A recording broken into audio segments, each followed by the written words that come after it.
주님께서 여러분과 함께 마르코가 전한 거룩한 복음입니다. 영광 받으소서. 그때 예수님과 제자들이 산에서 내려와 다른 제자들에게 가서 보니 그 제자들이 군중에게 둘러싸여 율법학자들과 논쟁하고 있었다. 마침 군중이 모두 예수님을 보고는 몹시 놀라며 달려와 인사하였다. 예수님께서 그들에게 저들과 무슨 논쟁을 하느냐 하고 물으시자 군중 가운데 한 사람이 대답하였다. 스승님, 벙어리 영이 들린 제 아들을 스승님께 데리고 왔습니다. 어디에서건 그 영이 아이를 사로잡기만 하면 거꾸러뜨립니다. 그러면 아이는 거품을 흘리고 이를 갈며 몸이 뻣뻣해집니다. 그래서 스승님의 제자들에게 저 영을 쫓아내달라고 하였지만 그들은 쫓아내지 못하였습니다. 그러자 예수님께서 믿음이 없는 세대야, 내가 언제까지 너희 곁에 있어야 하느냐? 내가 언제까지 너희를 참아주어야 한다는 말이냐? 아이를 내게 데려오너라 하고 그들에게 이르셨다. 그래서 사람들이 아이를 예수님께 데려왔다. 그 영은 예수님을 보자 곧바로 아이를 뒤흔들어 댔다. 아이는 땅에 쓰러져 거품을 흘리며 뒹굴었다. 예수님께서 그 아버지에게 아이가 이렇게 된 지 얼마나 되었느냐 하고 물으시자 그가 대답하였다. 어릴 적부터입니다. 저 영이 자주 아이를 죽이려고 불속으로도 물속으로도 내던졌습니다. 이제 하실 수 있으면 저희를 가엾이 여겨 도와주십시오. 예수님께서 그에게 하실 수 있으면이 무슨 말이냐? 믿는 이에게는 모든 것이 가능하다 하고 말씀하시자 아이 아버지가 곧바로 저는 믿습니다. 믿음이 없는 저를 도와주십시오 하고 외쳤다. 예수님께서는 군중이 떼를 지어 달려드는 것을 보시고 더러운 영을 꾸짖으며 말씀하셨다. 벙어리 귀머거리 영아, 내가 너에게 명령한다. 그 아이에게서 나가라. 그리고 다시는 그에게 들어가지 마라. 그러자 그 영이 소리를 지르며 아이를 마구 뒤흔들어 놓고 나가니 아이는 죽은 것처럼 되었다. 그래서 사람들이 모두 아이가 죽었구나 하였다. 그러나 예수님께서는 아이의 손을 잡아 일으키시니 아이가 일어났다. 그 뒤에 예수님께서 집에 들어가셨을 때에 제자들이 그분께 따로 어째서 저희는 그 영을 쫓아내지 못하였습니까? 하고 물었다. 예수님께서 이렇게 대답하셨다. 그러한 것은 기도가 아니면 다른 어떤 방법으로도 나가게 할 수 없다. 주님의 말씀입니다.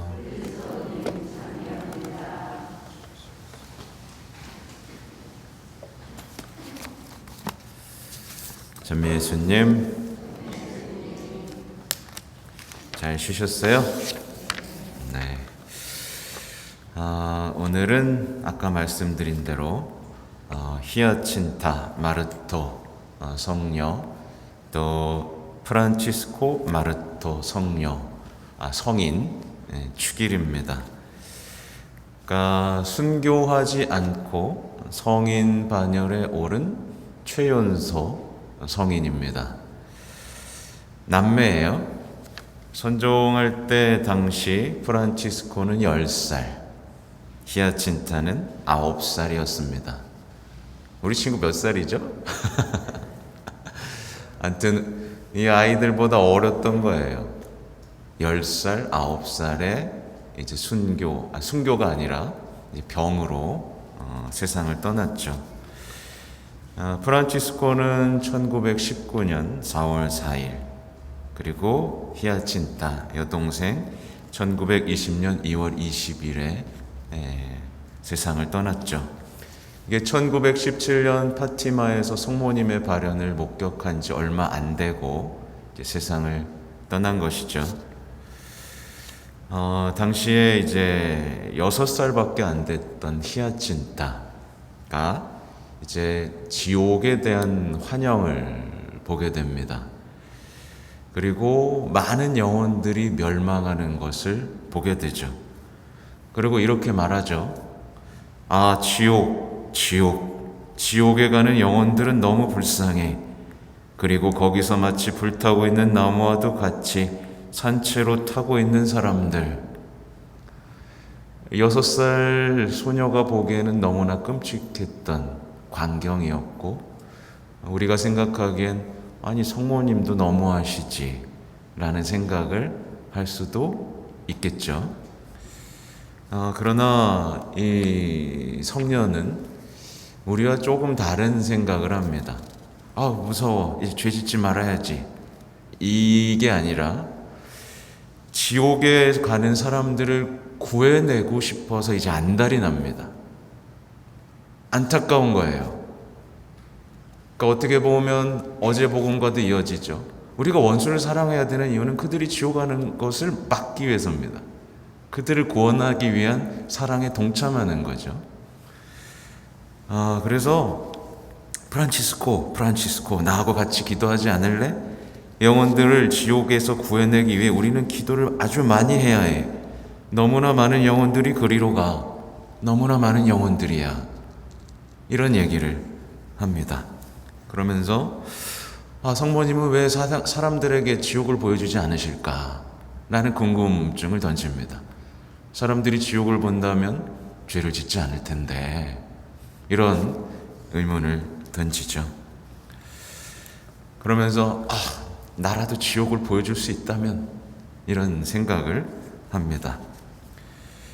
그리고 이제 루치아 수녀 2005년에 선종하셨죠. 루치아 수녀에게 이런 얘기를 남겨요. 나는 이제 곧 천국에 가지만 언니는 여기 남아 있어야 돼. 만약 성모님께서 허락하시면 모든 사람에게 지옥이 어떤 곳인지를 말해줘. 그들이 더 이상 죄를 짓지 않고 지옥에 가지 않게 말이야.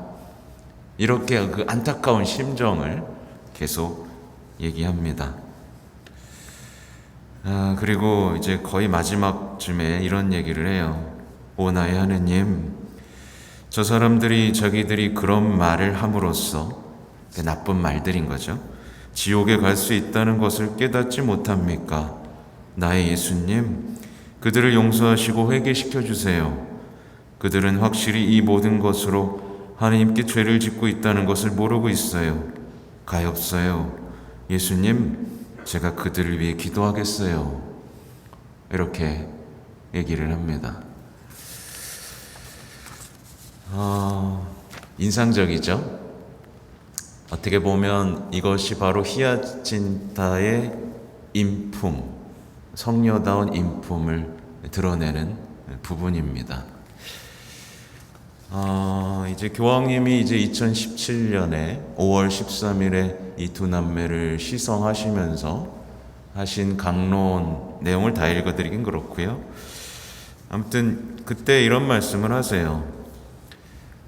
사람들은 하느님 없는 삶, 지옥이 제안하고 제시하는 삶으로 이렇게 가고 있다고 말이죠. 그러면서 이 성모님은 이 지옥의 위험을 상기시켜 주셨고, 하느님의 빛, 동시에 하느님의 빛을 상기시켜 주려고 오셨다, 이렇게 말합니다.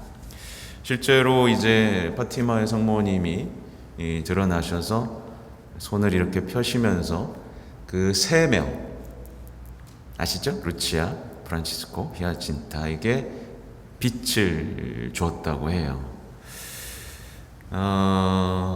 이것을 이제 교황님은 빛의 망토다 라고 표현을 하시고, 우리가 성모님의 티 없으신 성심 안에 피신하고 그 보호 아래 있기를 바란다. 그러니까 파티마는 곧 빛의 망토다, 이런 표현을 하셨습니다. 실제로 이제 루치아도 이제 성모님 손에서 흘러나온 한 줄기 빛에 대해서 얘기하는데, 실제로 기적의 이제 빛이 표현되어 있죠. 그죠? 그들에게는 확실하진 않지만 이런 증언을 해요. 티 없이 깨끗하신 마리아의 성심께 대한 특별한 지식과 사랑을 위한 빛이었다고 말이죠. 빛의 역할은 또 다른 것도 합니다. 천사가 이렇게 세상을 벌하려고 할 때 이 빛으로 이렇게 막기도 하죠. 그때부터 이 세 명의 아이들은 성모님의 티 없으신 깨끗한 그 성심에 대한 사랑으로 뜨겁게 타오르기 시작합니다. 그러면서 또 이제 히야친타의 증언이 이어지는데 이렇게 얘기해요. 성모님께서는 당신의 티 없이 깨끗하신 성심이 언니의 피난처가 되고 언니를 하느님께로 인도하는 길이 될 것이라고 하셨어. 언니는 그 성심을 사랑하지 않아? 성모님의 성심은 정말 자유로우셔. 그 성심을 얼마나 사랑하는지. 그러니까 히야친타는 성심에 대한 사랑으로 뜨겁게 타오르고 있었죠.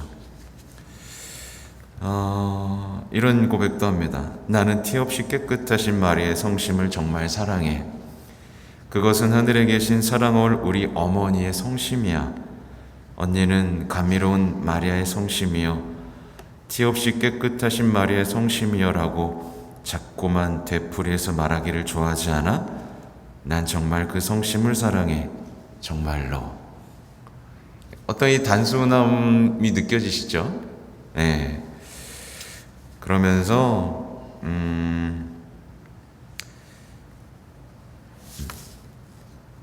이것도 한번 읽어드릴게요. 이제 천국에 갈 날이 얼마 남지 않았을 때 루치아 수녀에게 한 얘기입니다. 이제 내가 천국에 갈 날도 멀지 않았을 거야. 언니는 하느님께서 세상에 티 없이 깨끗하신 마리아의 성심께 대한 신심을 일으키고자 하신다는 것을 알리기 위해 여기 남아있게 될 거야. 언니가 이것을 말해야 할 때 숨으러 가지 마. 하나님께서는 티 없이 깨끗하신 마리아의 성심을 통해서 우리에게 은총을 주시고 또 사람들은 성모님께 은혜를 구해야 하며 예수 성심께서는 티 없이 깨끗하신 마리아의 성심이 당신과 마찬가지로 모든 사람들에게 공경받기를 원하신다는 것을 모든 사람들에게 말해줘. 티 없이 깨끗하신 마리아의 성심께 평화를 구하는 기도를 해야 한다는 것도 말해줘. 왜냐하면 하나님께서는 그것을 성모님께 맡기셨으니까. 내가 만약 내 가슴 속에서 타고 있으면서 나로 하여금 예수님과 성모님의 성심을 그토록 열렬히 사랑하게 하는 이 그 불을 모든 이들의 가슴 속에 놓아줄 수만 있다면, 이런 얘기를 해요. 여기서 좀 특별한 증언이 있죠. 세상의 평화를 누구한테 맡기셨다고요? 성모님에게 맡기신 거예요. 네. 근데 이제 어제 제가 강론 때도 말씀드렸지만 성모님께 세상의 평화를 맡겨주셨고 성모님께 은총을 나눠줄 권한을 나눠주셨어요. 정말 상상도 할 수 없는 권한이긴 하지만 우리가 평소에 우리가 하늘의 여왕이라고 부른다는 걸 생각해 보면 결코 과한 것이 아니죠. 그죠? 근데 자꾸 사람들은 성모님을 하늘의 여왕, 보다 높은 곳으로 드높여 주신 예수님께서 그런 분으로 생각하는 게 아니라 자꾸만 낮춰보는 겁니다. 그죠? 그냥 믿고 믿음의 모범 정도로, 그죠? 자꾸 낮추는 거예요. 높여야 되는데 하느님은, 예수님은 높여주시는데 우리는 자꾸 지식으로 낮춥니다. 은총은 하느님만 주시는 거야. 하느님만이 평화를 줄 수 있어라고 말하면서 말이죠. 하느님이 성모님을 통해 주시기를 원하셨는데도 말이죠. 자꾸 낮추는 겁니다. 이걸 거짓 신심이라고 한다고 제가 말씀을 드렸죠. 프란치스코에 대해서도 말을 해야 되는데, 이 프란치스코는요, 노래를 개사해서 하는 걸 좋아했다고 해요. 대중가요에다가 이제 그러니까 좀 성가로 바꾼 거죠. 근데 루치아가 볼 때는 이제 히아친타는 죄인들을 회개시키고 지옥에 가는 영혼들을 구하는 것에 어떤 골똘히 몰입했다면, 프란치스코는 그에게 그토록 슬프게 보였던 성모님을 위로하는 것에 그것만 생각하는 것처럼 보였다라고 전해집니다. 아무튼 이 두 성인 성녀에 대한 얘기는 여기까지 하면서 이제 여러분에게 주의사항을 드리겠습니다. 뭐냐면, 이런 얘기를 들으면 사람들은 나도 히아친타처럼 살아야겠다, 그죠? 나도 프란치스코처럼 살아야겠다 라는 생각을 보통은 하게 되죠. 여러분도 그렇죠? 아닌가요? 근데 모두가 히아친타나 프란치스코가 될 수 없습니다. 아시죠? 네, 모두가 될 수가 없어요. 우리에게는 각자 주어진 주님의 소명이 있습니다. 그걸 발견해 나가는 게 신앙이에요. 하나님께서는 모두를 똑같은 사람으로 찍어내지 않으셨어요. 각자의 아름다움이 조화롭게 꽃피는 아름다운 꽃밭을 꿈꾸시는 거죠. 그래서 어떤 성인을 사랑하고 닮고 싶은 것은 너무나 아름다운 신앙인의 어떤 도리인데, 이게 설명을 드리면 이렇습니다. 여러분은 나의 하느님을 만나야 됩니다. 그렇죠? 저의 하느님을 만나면 안 된다고요. 마찬가지로 제가 전하는 하느님만 만나면 여러분은 하느님을 못 만나는 거죠. 여러분의 하느님을 만나야 되는데, 어떤 분은 자꾸 삼류 연기자가 돼요. 무슨 말씀인지 아시겠어요? 자기가 무슨 히아친타야, 자기가 지금 파우스티나 성녀야. 삼류 연기자가 돼서는 안 됩니다. 그럼 영적으로 병들어요. 가장 가까운 사람들을 보살피지 못하면서 혼자 거룩한 사람이 돼버립니다. 혼자만. 분수에 넘치는 생각을 하면 영적인 교만과 허영에 빠집니다. 여러분의 하느님을 만나야 된다는 겁니다. 이 아름다운 성인의 이야기를 듣지만 여러분의 하느님을 만나야 됩니다. 그렇죠? 예를 들면 제가 히아친타도 되고 싶고 파우티나 성녀도 되고 싶고 프란치스코 성인도 되고 싶고 뭐 다 되고 싶다고 해보십시오. 제가 어떻게 될까요? 네, 저는 사라질 것이고, 그죠? 힘들기만 하고 혼자 거룩한 척하면서 하는 사람이 되겠죠. 그리고 이제 오늘 마지막으로 복음 보면 이제 믿음에 대한 얘기를 하시죠. 하실 수 있으면 이 무슨 말이냐? 믿는 이에게는 모든 것이 가능하다 라고 말씀하시자 그 아이 아버지가 저는 믿습니다. 믿음이 없는 저를 도와주십시오. 이렇게 얘기하죠. 여러분에게는 믿음이 있습니까? 진짜 믿어요? 제가요, 고해서에서 많은 분들의 고백을 들으면서 가끔 이상할 때가 있어요. 영적으로 불편할 때가 있습니다. 이 믿음 고백을 들으면서 이게 도대체 뭐가 이상할 걸까라는 생각을 했어요. 근데 이제 많은 경우에 자기가 고백하면서도 자기에게 믿음이 없다는 것을 알아차리지 못하는 사람들이 있습니다. 사실 믿음이 없어요. 사실 믿음이 없는 거예요. 아무 희망도 없어요. 어차피 안 될 거라고 생각하고, 어차피 그러니까 하나도 안 믿고 하나도 희망하지 않고 하나도 사랑하지 않고 살면서 죄만 고백하는 겁니다. 이런 상태가 되면 어떻게 되는지 아세요? 계속 제자리만 맴돕니다. 계속해서 후회와 반성만 합니다. 계속해서요. 똑같은 죄 속에서 머뭅니다. 회개 없는 눈물을 흘리면서 계속해서 남 탓, 정당화, 그리고 교만, 허영이라는 덫에 깊숙이 빠져듭니다. 그러면서 고해는 자주 봐요. 자주 봐요. 근데 늘 제자리예요.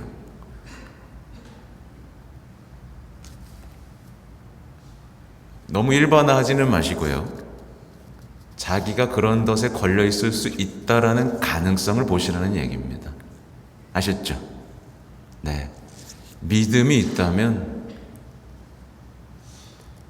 그 죄 속에서 분명히 이겨나갈 희망 가운데에서 들어옵니다. 저 용서해 주실 거죠? 다시 죄를 짓지 않겠습니다. 저 죄 짓지 않게 해주실 거죠? 라고 하면서 힘차게 나아갑니다. 근데 들어갔다 나오면서 터덜 나 또 죄 짓겠지? 나 계속 미워할 건데? 뭐 이런 계속 반복하는 거예요. 그래서 반성 후회 제자리 걸음. 믿음을 돌아보셔야 됩니다. 나는 과연 천국을 꿈꾸나? 과연 나는 예수님께서 꿈꾸셨던 그 모든 사람의 구원을 꿈꾸나? 난 정말 사람을 원하나? 이런 것들을 돌아볼 수 있는 오늘이 되시면 좋겠습니다. 아멘.